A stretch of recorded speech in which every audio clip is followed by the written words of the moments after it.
কাহিনী যত বাংলাদেশের হাই প্রোফাইল বক্তা হোক, হেভিওয়েট আলোচক হোক, যতই বয়ান করুক, বয়ান করাতে করাতে কাঁদাতে কাঁদাতে সবাই যদি সরে ফেলে, যাওয়ার সময় দেখবেন কিছু মোবাইল কিছু মানিব্যাগ গায়েব হয়েছে।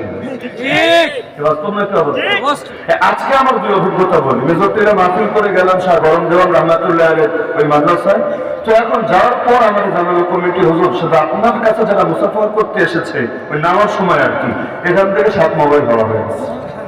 গেলাম শাহ গরম দেওয়ান রহমাতুল্লাহ আলাইহির ওই মাদ্রাসায়, ওখানে বয়ান করে আপনাদের উদ্দেশ্যে গাড়িতে উঠবো, এর আগে আমার পকেটে হবে।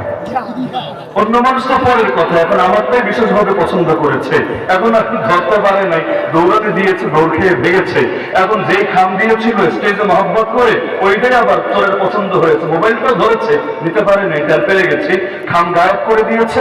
পরে আবার কর্তৃপক্ষ তাদের কাছে জিনিসটা লজ্জাস্কর লেগেছে, আবার বারবার বলছে হুজুর মনে কষ্ট রাখেন না, তাদের